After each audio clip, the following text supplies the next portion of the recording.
नमस्कार, बहुत बहुत स्वागत आप सभी का एक बार फिर से हमारे कार्यक्रम हमारे मेहमान में। और मैं हूं आपके साथ पुनीता। कहते हैं कि दौर बदलते देर नहीं लगती और वक्त के साथ बदलते रहने में ही समझदारी है। और ये बात उत्तराखंड के लोकगीतों पर सटीक भी बैठती है। जहां अब तक युवाओं के बेरुखी का सामना यहाँ के लोकगीतों को करना पड़ता था, वहीं अचानक से अब युवा लोकगीतों की तरफ आकर्षित हो रहे हैं। उनका रुझान उस ओर देखने को मिल रहा है। लोकगीतों में पश्चिम के वाद्य यंत्रों की थाप ने ऐसा रंग जमाया कि अब खुद ब खुद युवा इस ओर खींचे चले आ रहे हैं। और उत्तराखंड के युवा कलाकारों ने अपनी कला से इसे और भी निखार दिया है। जी हाँ, और अगर हम इस तरह के गीतों की बात करें तो जुबान पर एक नाम जरूर आता है, वो है रूहान भारद्वाज का। और इसलिए आज हमने अपने कार्यक्रम में आमंत्रित किया है उत्तराखंड के युवा कलाकार रूहान भारद्वाज को, जो अपने गीतों के जरिए और फ्यूजन के थाप से लोगों के रूह में उतर गए हैं और अपनी एक पहचान बना चुके हैं। बहुत बहुत स्वागत है रूहान आपका हमारे कार्यक्रम। सभी दर्शकों को मेरा नमस्कार, प्रणाम। रूहान, देखिए बातचीत तो आगे होती रहेगी, लेकिन हम चाहेंगे कि आप अपने गीतों से हमारे कार्यक्रम में एक समा बांधे। करते हैं कार्यक्रम की शुरुआत एक गीत से।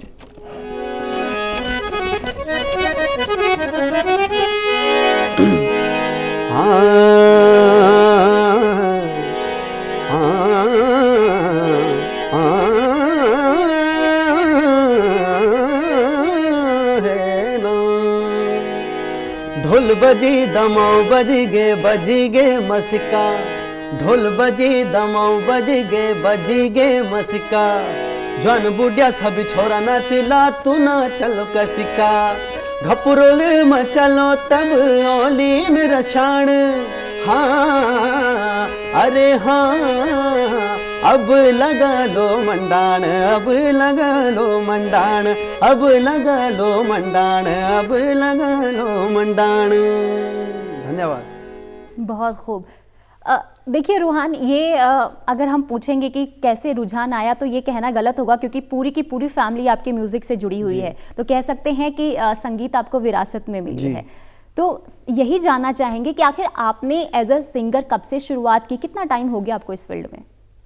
एज अ सिंगर मुझे अभी 2017 से मैंने स्टार्टिंग की थी। अच्छा। तो अभी 4 साल हो गए हैं और सीख रहा हूँ और अपने बड़ों से भी सीख रहा हूँ। बस चल रहा है अभी तो सिलसिला। और आपके पिता जाने माने संगीतकार हैं ओपी भारद्वाज जी, उनसे बहुत कुछ सीखने को मिलता होगा। क्या कुछ गाइड करते हैं, कुछ टिप्स देते हैं कि हाँ बेटा ऐसे करना इस फील्ड में, ऐसे क्या कुछ सीखने को मिलता है पापा से? उनके बिना तो ये सब पॉसिबल बिल्कुल भी नहीं था। उनकी मतलब गाइडेंस में ही सब कुछ होता है। जो भी हम गीत निकालते हैं वो जब फाइनल करेंगे उसके बाद ही वो आगे अपलोड होता है। अच्छा। तो मतलब उनसे ही सब कुछ सीखा है और आज तक सीख ही रहे हैं। अच्छा, घर में आपकी सिस्टर, आपके भाई सब म्यूजिक से जुड़े हैं, तो आपको भी उनको देखकर इसमें रुचि आई या फिर कोई और करियर बनाने का कभी बचपन से सोचा था? जब मैं बहुत छोटा था तो मुझे फौजी बनना था। अच्छा। मुझे बचपन से स्कूल टाइम से ही पसंद था। फिर उस टाइप की मेरी पर्सनैलिटी या मतलब मैं उतना लंबा चौड़ा नहीं हो पाया फौजी बनने के लिए। बट संगीत की फैमिली में था तो कहीं ना कहीं वो खून के अंदर मेरे मतलब खून में था। और सोचा था बचपन में कि करूँगा ज़रूर संगीत में कुछ ना कुछ आगे। तो फिर अभी आ गया हूँ म्यूजिक में ही, कर रहा हूँ म्यूजिक। अच्छा, क्या एज होगी रूहान, क्योंकि बहुत यंग हैं आप और इतने कम समय में अपनी एक पहचान बना चुके हैं लोक संगीत की ओर। तो एक वाकई काबिल तारीफ है ये कि आजकल जो युवा हैं वो लोक संगीत की ओर खुद को समर्पित कर रहे हैं। तो इसी में भी अब आगे बढ़ने का सोच लिया है या कुछ और करना है आगे? नहीं, सिर्फ म्यूजिक करना है। म्यूजिक की सेवा, हम मतलब सेवक हैं और संगीत की सेवा कर रहे हैं। जीवन भर यही करता रहूंगा। अच्छा। म्यूजिक मतलब कभी मुझसे अलग नहीं हो सकता है। मैं म्यूजिक से अलग नहीं हो सकता हूँ कभी। तो अंग अंग में संगीत बसा हुआ है। जी। अच्छा, पहला वो कौन सा गीत था जिससे आपको पहचान मिली है? सबसे पहले तो हमने जब 2017 में वीडियो बनाया था। अच्छा। तो वो एक नेगी जी का गीत है ताछुमा, तो वो हमने गाया था गिटार के साथ में। मेरे फ्रेंड थे साथ में, हम 3 लोगों ने वो उस गीत को गाया था। तो वहाँ से मतलब लोग हमें पहचानने लग गए थे धीरे धीरे। अच्छा, तो पहले ही वो गीत हम सुनना चाहेंगे, फिर उसके बारे में बात करेंगे।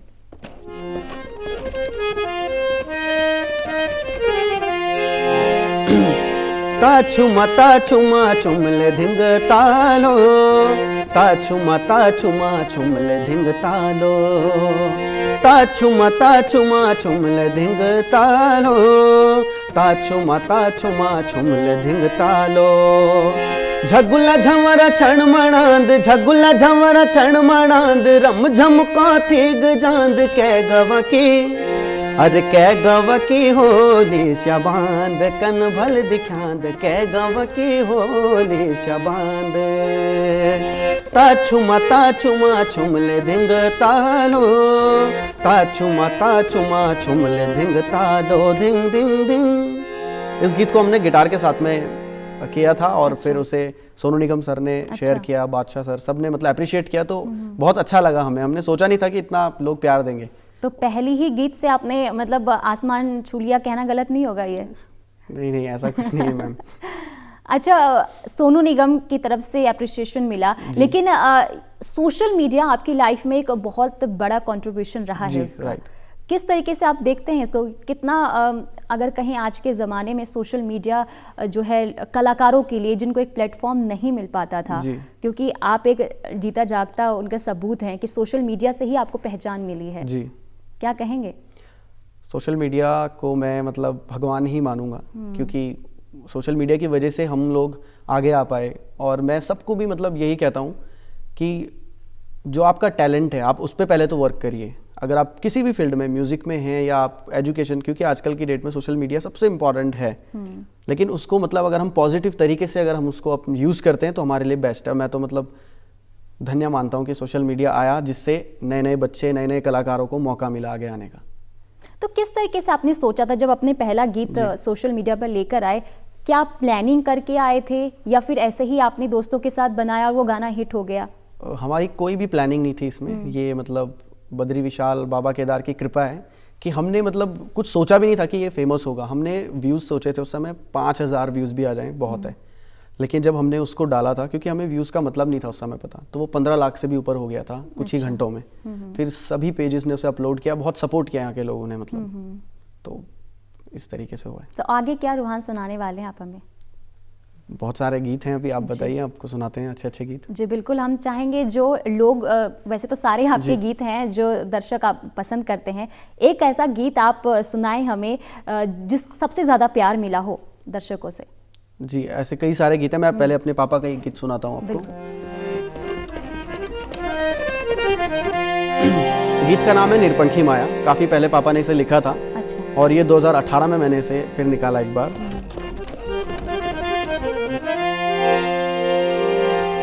आना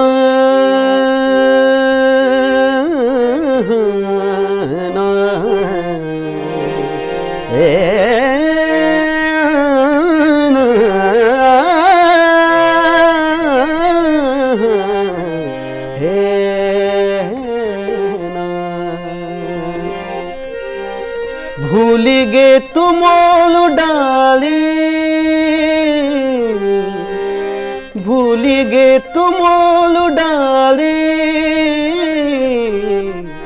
जख छोटणो बैठणो तेरो मेरो, हाँ जख छोटणो बैठणो तेरो मेरो। मंदिरों मसो करार, मंदिरों मसो करार, घंडोलियों को बजणो तेरो मेरो, घंडोलियों को बजणो तेरो मेरो। हे लठले, ए लठले तेरी खट्टे माया का, कन सवाद चाखीन में, हाँ तेरे निरपंखे माया की, कनी उड़ान भरी न मिन, हाँ मेरा जरा है स्या खेला को, क्या इनाम दिया रीतिन। ये गीत इसे लोगों ने बहुत पसंद किया, बहुत प्यार दिया, और ऐसे कई गीत हैं अभी। और जिस तरीके से आपने पापा का गीत गाया है, और आपके पापा ने हमेशा से पारंपरिक वाद्य यंत्रों पर काम किया है, और आप एक नए फ्लेवर के साथ आपने अपनाया है गीतों को, तो जब आप ये गीत लेकर आए तो सबसे पहले पापा का रिएक्शन कैसा था? उन्होंने कुछ, जैसे बहुत लोग कहते हैं ना कि अरे पुराने गीतों के साथ आजकल के युवा बहुत छेड़छाड़ कर रहे हैं, ये सही नहीं, लेकिन पापा का रिएक्शन कैसा था? एक्चुअली इसके पीछे एक कहानी है और पापा ने जब इस गीत को सुना तो मतलब उनके आंसू आ रहे थे। अच्छा। ये मतलब वो रो रहे थे उस समय इस गीत को सुन के, क्योंकि ये गीत पहले भी निकला था लेकिन उस टाइम पे वो चीज़ उस तरीके से नहीं हो पाई पापा के अकॉर्डिंग। लेकिन मैंने फिर पापा के अकॉर्डिंग से 2018 में किया तो पापा के आंसू निकले से सुन के। क्योंकि होता क्या कि किसी चीज़ को अगर किसी राइटर ने बनाया है, कुछ सोच के बनाया, उसके अकॉर्डिंग अगर काम ना किया जाए तो उसका दिल को ठेस पहुँचती है। तो आप गीत लिखते भी हैं? जी मैं लिख लेता हूँ। मंडाण अब लगलू मंडाण वो मैंने और करिश्मा ने मिलके लिखा है, हम दोनों ने। तो सुनना चाहेंगे 2 लाइन उसका? जी जी श्योर।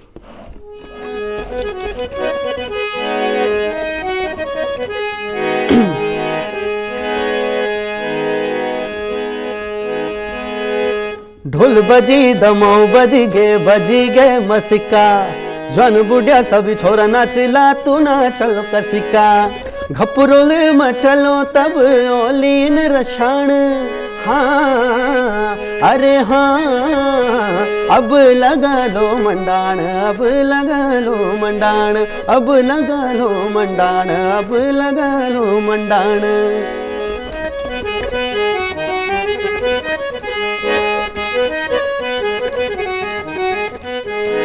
गुंड्या रासू लगेक जरा ढोल तचेक, लचकुनी आया कमरी बचेक, गुंड्या रासू लगेक जरा ढोल तचेक, लचकुनी आया कमरी बचेक, थड़े चोफला तांदी लागे तन बग छट वे जान, हाँ अरे हाँ अब लगा लो मंडाण, अब लगा लो मंडाण, अब लगा लो मंडाण, अब लगा लो मंडाण।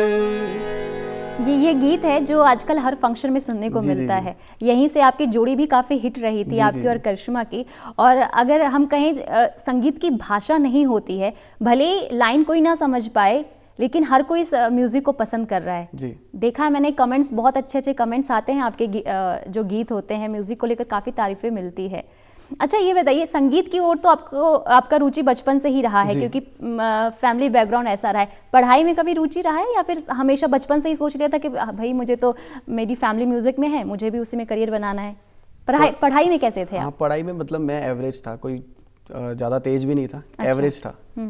तो मतलब बचपन से ही मतलब क्लियर था कि मुझे म्यूजिक करना ही करना है। तो मतलब स्कूल में भी आप अपने गीतों के जरिए लोगों को इम्प्रेस करते थे या पढ़ाई से? जी म्यूजिक के थ्रू। म्यूजिक के जरिए जी। अच्छा तो आगे फ्यूचर की बात हम करें, फ्यूचर में क्या सोचा है कि लोक संगीत की ही और करियर बनाना है या फिर कुछ और करना है? क्या फ्यूचर में आगे जाना है यहाँ से, मतलब और आगे भी निकलना है और साथ साथ अपने म्यूजिक को, जो हमारा फोक है, क्योंकि हमारा जो उत्तराखंडी फोक है बहुत ही स्ट्रांग है। अगर आप अंदर जड़ तक उसके जाएंगे तो ऐसी ऐसी चीज़ें हमारे फोक में हैं जो शायद अभी लोगों ने सुनी नहीं है बाहर। अच्छा। तो आगे तो जाना ही है साथ साथ, लेकिन अपने फोक को प्रेजेंट, उसको मतलब बेस बना के अपने फोक को बेस रखना है। अच्छा, तो क्या वजह क्या है कि अपने फोक को ही करियर में, क्योंकि आजकल के जो युवा हैं वो थोड़ा, भले ही हमने 1-2 साल में देखा है कि युवा फोक की तरफ आ रहे हैं, लेकिन जब आपने शुरुआत की थी उस टाइम हम देखा करते थे कि काफ़ी पीछे चला गया था जो लोक संगीत है। आपने उस टाइम अपनी संगीत को चुना, लोक संगीत को चुना, क्या वजह रही थी? वजह ये थी कि क्योंकि मैं गांव से जब देहरादून आया था तो यहाँ पे मेरे जो दोस्त थे वो कोई पहाड़ी थे नहीं, मतलब, और कुछ लोग थे पहाड़ी, वो अपने आप को बोलते नहीं थे पहाड़ी, मतलब शर्माते थे, देहरादून वाला हूँ वाला फील लेते थे कि मैं मतलब शहर का हूँ, तुम गाँव के हो। अच्छा। फिर हमें म्यूज़िक तो पता था कि हमारा म्यूज़िक इतना स्ट्रांग है यहाँ पे। फिर जब मैं आया तो यहाँ पे मतलब अदर लैंग्वेज के गाने ज़्यादा चल रहे थे, शादियों में भी और लोगों की प्लेलिस्ट में भी कोई मतलब पर्सनली पहाड़ी गाना नहीं होता था। तो वो चीज़ थोड़ा दिल को भी लगी और फिर मैंने कहा यार मेरे मम्मी पापा दादा दादी सब लोग पहाड़ से हैं, उनकी ये लैंग्वेज है, उनकी बोली है ये, और इसको अगर हम लोग नहीं करते हैं, इसको छोड़ के अगर हम दूसरे की बोली को अपना रहे हैं, भाषा तो हमारी हिंदी है, बोली तो कोई भी बोल सकते हैं, लेकिन अपना जो है उसको पहले प्रायोरिटी देनी चाहिए मेरे हिसाब से। फिर वो चीज़ फील हुई तो फिर मैंने ऐसे हमने साथ में मिलके किया और अब हम उसको कर रहे हैं, उसको कभी छोड़ेंगे नहीं, क्योंकि पहचान ही हमारी इससे है। और यही पहचान आगे भी अगर आप लाइफ में फ्यूचर में ग्रो करते हैं तो ये इसी पहचान के साथ कि एक रूहान भारद्वाज था जो अपनी लोक संगीत को लेकर पूरा समर्पित था, यही पहचान बरकरार भी रहनी चाहिए, हमेशा रहेगी। जी बिल्कुल। रूहान, किस तरीके से जो आपके सीनियर आर्टिस्ट हैं उनका सहयोग मिलता है जब आपके कोई गीत आते हैं? सहयोग मिलता है उनकी तरफ से? सहयोग तो कोई सहयोग नहीं मिलता है। ऐसा क्यों? अब ये तो मुझे पता नहीं है कि क्यों सहयोग नहीं मिलता है। शायद से उन्हें भी सहयोग नहीं मिला होगा। अच्छा। ये भी वजह हो सकती है। लेकिन मैं जब सीनियर बनूंगा तो मैं हर एक को दिल से सपोर्ट करूंगा, नए नए बच्चों को बोलूँगा कि कुछ भी आप जो कर रहे हो लेकिन अपनी लैंग्वेज को प्रमोट करो। चाहे आप मेरे गीत गाइए, आप किसी के भी गीत गाइए, अपनी लैंग्वेज प्रमोट होनी चाहिए। बिल्कुल। मेरा हमेशा ये रहेगा। तो अपने अलावा और किन के गीत सुनना पसंद करते हैं? मैं मतलब ज़्यादातर मैं सुनता हूँ तो मैं गज़लें वगैरह बहुत सुनता हूँ। मैं अच्छा। उस्ताद गुलाम अली साहब की गज़लें सुनता हूँ और मेहंदी हसन साहब की गज़लें सुनता हूँ। और थोड़ा क्लासिकल म्यूज़िक मुझे मतलब बहुत पसंद है। क्लासिकल म्यूज़िक, फोक भी अपना पसंद है और सिंगिंग में मुझे पसंद है अपने।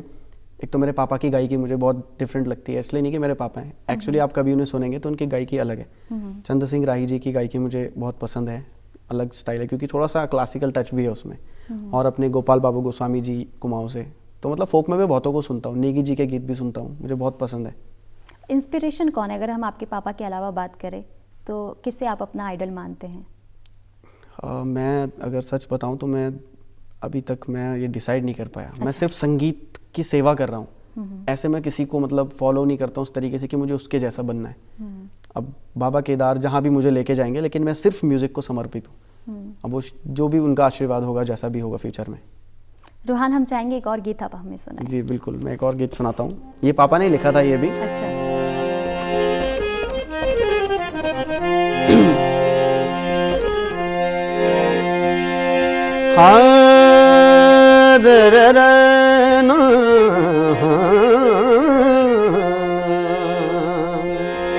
हिमाचली शोकी जनी दानी मेरी गला तो। खूबसूरती जो दिखाई है वो हिमाचल के जो सेब हैं उनसे। हिमाचली शोकी जनी दानी मेरी गला तो, बांझ की जड़ों को मिठू पानी मेरी गला तो। तेरू शर्म्यालू सुबह, तेरू नखर्यालू मिजाज, तेरू शर्म्यालू सुबह, तेरू नखर्यालू मिजाज। हे छोरी छोलांगणी चौक की पठाड़ी मेरी गला तो, बांझ की जड़ों को ठंडू पानी मेरी गला तो। हिमाचली शोकी जनी दानी मेरी गला तो, बांझ की जड़ों को ठंडू पानी मेरी गला तो। बहुत बढ़िया। अच्छा, पुराने गीतों को आप जिस तरीके से रिक्रिएशन करके लाते हैं लोगों के बीच, किस तरीके से इसका रिस्पांस निकल कर आता है? वैसे बेसिकली मैंने तो मतलब अभी तक पुराना गीत कोई वैसे गाया नहीं, ज़्यादातर अपने पापा के गीत गाए हैं और जो हमने खुद बनाए हैं। लेकिन कुछ कुछ हमने निकाले थे, स्टार्टिंग में हमने मैशअप निकाले थे जो पुराने गीत थे, उनमें म्यूज़िक वगैरह मैंने किया था, करिश्मा ने उन्हें गाया था और कई आर्टिस्टों ने यहाँ पे गाए। तो उस चीज़ को लेके थोड़ा सा सोच लोगों की अलग है।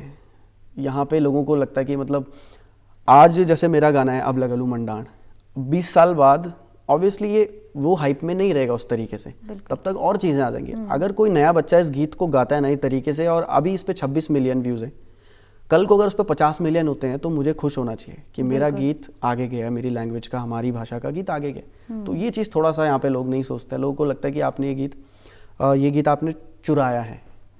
तो थोड़ा सा ज्ञान इस चीज़ का ज़रूरी है कि हमारी लैंग्वेज प्रमोट हो रही है, दूसरा जिसका गीत है उसका क्रेडिट उसको दिया जा रहा है वहाँ पे।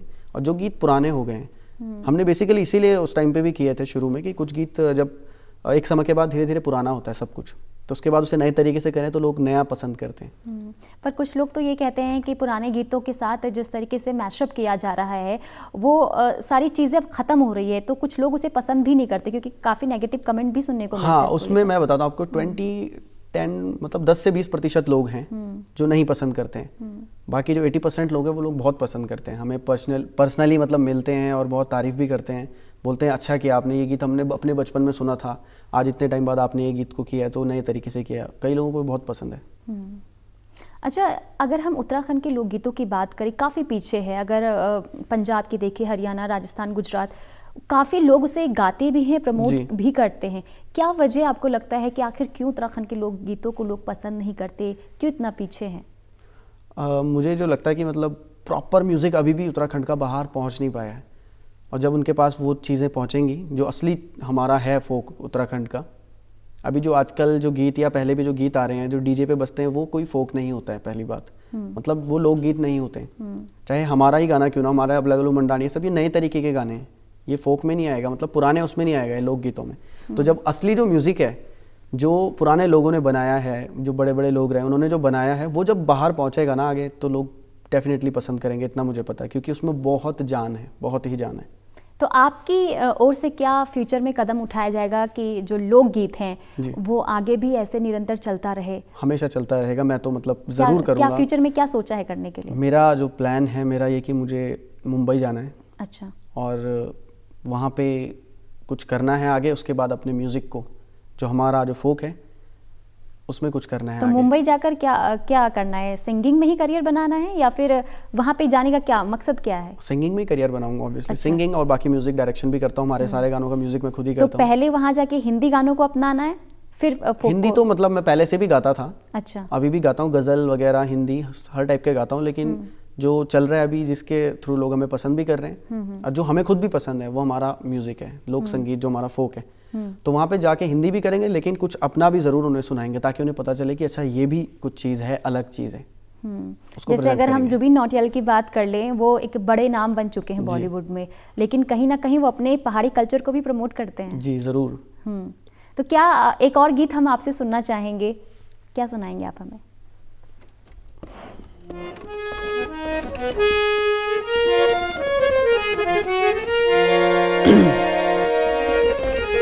एक और गीत हमने निकाला था, करिश्मा और मैंने इस गीत को गाया था, तारा लागो रे, तो ये भी लोगों ने काफी पसंद किया था।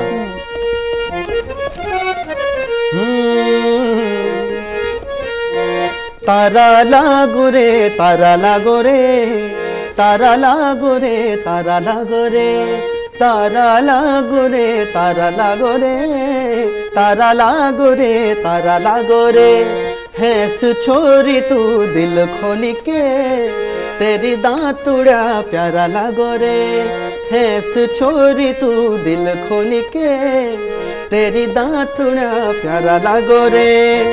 तेरो हिमाचल मेरो गढ़ देश, तेरो हिमाचल मेरो गढ़ देश, प्यारा लागो रे, प्यारा लागो रे, तारा लागो रे, तारा लागो रे, तारा लागो रे, तारा लागो रे, तारा लागो रे, तारा लागो रे।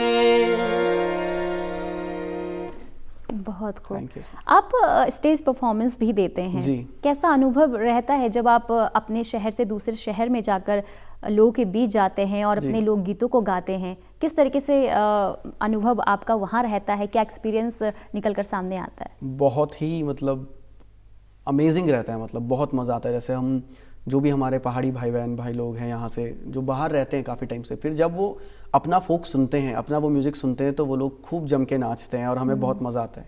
स्पेशली दिल्ली की तरफ तो जब हम लोग जाते हैं तो मतलब बहुत ही ज़्यादा हमें मज़ा आता है लाइव शो करने में। जो टाइमिंग की बात होती है कि 2 घंटे, हम उसको 4 घंटे परफॉर्म कर देते हैं। इतना मज़ा आता है वहाँ पे। तो उत्तराखंड के अलावा जिस तरीके से आपने कहा दिल्ली, और कहाँ कहाँ परफॉर्मेंस दे चुके हैं स्टेज परफॉर्मेंस? हम मतलब काफ़ी गए हैं, हम लोग राजस्थान गए हैं, अलवर गए थे हम लोग, और अपना जयपुर हो गया, दिल्ली हो गया, मतलब साइड हमने काफ़ी परफॉर्मेंस की है। बाकी उत्तराखंड तो ऑलमोस्ट हर जगह की है। तो वहाँ पे लोग रिस्पांस देते हैं? बहुत पसंद करते हैं, क्योंकि होता क्या कि जो भी पहाड़ी है वो बाहर रह रहे हैं, तो ऑब्वियसली अपने उत्तराखंड की याद तो आती है। फिर अपना कोई यहाँ का अगर मिल जाए या कोई उसका कुछ गाना सुनने को मिल जाए तो बहुत ही अच्छा लगता है। तो वो लोग बहुत हमें मतलब इज्जत भी देते हैं, बहुत प्यार भी करते हैं और बहुत अप्रिशिएट करते हैं हमें। बिल्कुल। अच्छा, रोहान भारद्वाज अपने आप को 5 साल के बाद कहाँ देखते हैं? 5 साल के बाद मैं अपने आप को बॉलीवुड में ही देखता हूँ। अच्छा। और जहाँ पे मैं अपने फोक म्यूज़िक को भी कर रहा हूँ साथ साथ। इसमें भी हमारे अच्छे लेवल के और अच्छे तरीके से गाने आ रहे हैं, नई नई क्रिएटिविटी के साथ आ रहे हैं। इस तरीके से मैं देखता हूँ, और भी जो नए भी आने वाले कलाकार हैं उनको सपोर्ट ज़रूर करूँगा। बिल्कुल। और कहीं ना कहीं अब ये भी देखा गया है रोहान, देखिए आपका ड्रीम है कि बॉलीवुड में जाना है, लेकिन साथ ही साथ लोक संगीत को भी प्रमोट करना है। जी, इसको कभी नहीं छोड़ूंगा मैं। बिल्कुल, और ये छोड़ना भी नहीं चाहिए क्योंकि आपकी शुरुआत ही यहीं से हुई है। आजकल ये भी देखा गया है कि आजकल जो संगीत के जरिए, गीतों के जरिए ना एक अगर कहीं वल्गर चीज़ें भी सामने निकल कर आती है, युवाओं में खूब देखा गया है ये। अगर हम गीतों के ज़रिए एक संदेश देने की कोशिश करें, खासकर जो हमारा मुद्दा रहा है पहाड़ों का पलायन या फिर रोज़गार को लेकर, अगर गीतों के ज़रिए अगर हम ये लोगों के बीच पहुंचाएं तो नहीं लगता कि ये ज़्यादा अच्छा रहेगा? ये बहुत ही अच्छी बात आपने कही, और हमारे इन पे भी गाने आने ही वाले हैं। अच्छा। कई सारे मुद्दे ऐसे हैं जो जिन पे अभी तक गाने आए नहीं हैं, तो हमारी प्लानिंग है, अभी आने वाले टाइम पे आपको सुनने को ज़रूर मिलेंगे।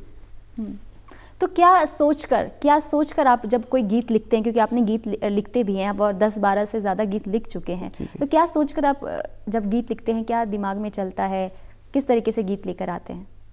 मैं तो मतलब बेसिकली लिखने के उसमें मतलब पापा को भी काफ़ी फॉलो करता हूँ। मेरे बड़े भैया भी हैं अरविंद भारद्वाज, वो भी खुद लिखते हैं। अच्छा। उनको भी फॉलो करता हूँ।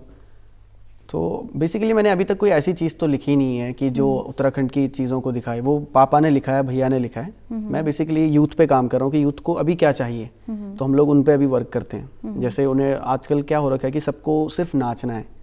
बिल्कुल। क्योंकि नाचना गाना है, एंजॉय करना है। वो भी इसलिए, उसका भी एक रीज़न है क्योंकि कोविड पिछले 2 सालों से ऐसा रहा, घर में इंसान बोर हो गया बैठे बैठे। कई सारी नेगेटिव चीज़ें भी आई, तो उसके बाद इंसान अपने माइंड को पॉजिटिव रखना चाहता है कि हम लोग अच्छे से कुछ मतलब एंजॉय कर पाएँ अपने इस पल को। तो इसलिए भी शायद ज़्यादा लोग डांस करना या पसंद कर रहे हैं अभी इस टाइम पे, जो मुझे लगता है। क्योंकि पहले मैंने स्लो गाने भी काफ़ी निकाले, निरपंखी माया, एक नज़र, स्लो गीत थे, लोगों ने उन्हें काफ़ी पसंद किया। लेकिन अब जो स्लो गाने होते हैं, लोग उन्हें थोड़ा कम पसंद करते हैं, मतलब देखना, और डांस की तरफ ज़्यादा रुझान है लोगों का। बिल्कुल, ऐसा म्यूजिक होना चाहिए कि लोग झूमने को मजबूर हो जाएं। जी। और लोग यही पसंद भी कर रहे हैं। जी। अच्छा, जो आपके म्यूजिक वीडियोस होते हैं, काफ़ी अच्छा लोकेशन होता है। जी जी। इसको कौन पूरा देखता है, किस तरीके से ये जो पूरा प्रोजेक्ट किया जाता है, डायरेक्शन की हम बात करें, कौन करता है? जी, इसके पीछे पूरी टीम होती है। हर गीत को अलग अलग तरीके से डायरेक्ट, किसी में कई डायरेक्टर भी होते हैं। बाकी ये कि फाइनल मैं और करिश्मा ही हम हमारे गानों को, और आपके पापा किस तरीके से, क्या उसमें उनका भी योगदान होता है? हाँ, उनका तो मैंने आपको बताया था कि उनके बिना, मतलब मैं सारी स्टोरी जो भी होती है उनको पहले बताता हूँ, पापा ऐसा ऐसा है, ये इस तरीके से हो रहा है, तो वो करेक्शन करते हैं कि इसको हटाओ, इसमें ये रखो, उसमें वो रखो, लोकेशन यहाँ जाओ, वहाँ जाओ, इस तरीके से हमें गाइड करते हैं पूरा।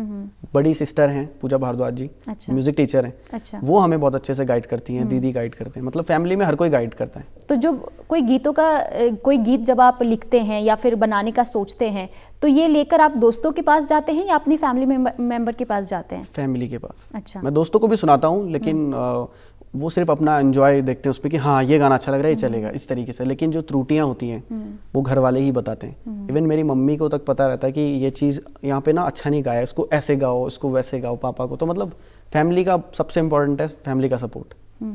उसकी वजह से सब कुछ पॉसिबल हो पा रहा है। चलिए, एक और गीत हम आपसे सुनना चाहेंगे क्योंकि समय की कमी है, लेकिन जाते जाते हम चाहेंगे कि एक गीत आप हमें ज़रूर सुनाएं। जी, मैं अपने पापा का एक गीत सुनाता हूँ आपको। बिल्कुल।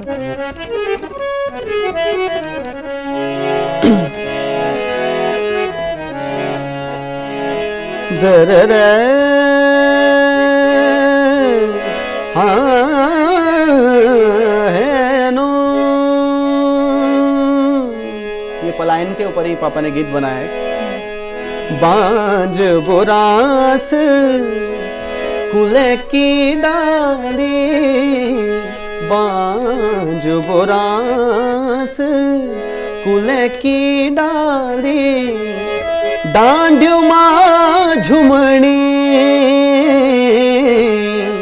ऊंची नी से डांडी, ऊंची नी से डांडी, बर्फील काठी डांडियो ते चुमणी, धन मेरा कुमो गढ़ दे, धन मेरा कुमो गढ़ दे, खुद माँ तेरी में रोणू रो पर दे। हाँ, जुग जुग अमर रया, जुग जुग अमर रया, मेरा गढ़ दे, खुद माँ तेरे में रोणू रो पर दे। बहुत बढ़िया। रूहान, जी। जाते जाते कुछ आप कहना चाहेंगे, क्योंकि आपकी तरह बहुत तमाम युवा हैं जो हर फील्ड में करियर बनाना चाहते हैं, कुछ कहना चाहेंगे उनको आप 2 लाइन? जी, मैं सभी दोस्तों को और यही कहना चाहता हूँ कि जो भी आप लाइफ में करना चाहते हैं वो आप गोल पहले ही क्लियर कर लीजिए और उस पर खूब मेहनत करिए। उस सपने को मतलब जियो, आप उस सपने को, उस पर खूब मेहनत करो। चाहे आप किसी भी फील्ड में, आप म्यूज़िक में हो, स्पोर्ट्स में हो, पढ़ाई में हो, आप लोग उस पर मेहनत करें और उस पर वर्क करके आगे आप लोग ज़रूर आएंगे। डेफिनेटली सबका समय आता है, सबका टाइम आता है। धन्यवाद। बिल्कुल, सबका समय आता है। बहुत बहुत शुक्रिया रूहान, कार्यक्रम में आए, 4 चांद आपने लगाए और भविष्य के लिए आपको ढेर सारी शुभकामनाएं। थैंक यू बहुत सो बहुत मच, थैंक यू धन्यवाद। Very much. तो उम्मीद करते हैं दर्शकों आज का कार्यक्रम आपको पसंद आया होगा। अगले हफ्ते फिर मुलाकात होगी एक नए कलाकार के साथ। तब तक के लिए दीजिए इजाजत। नमस्कार।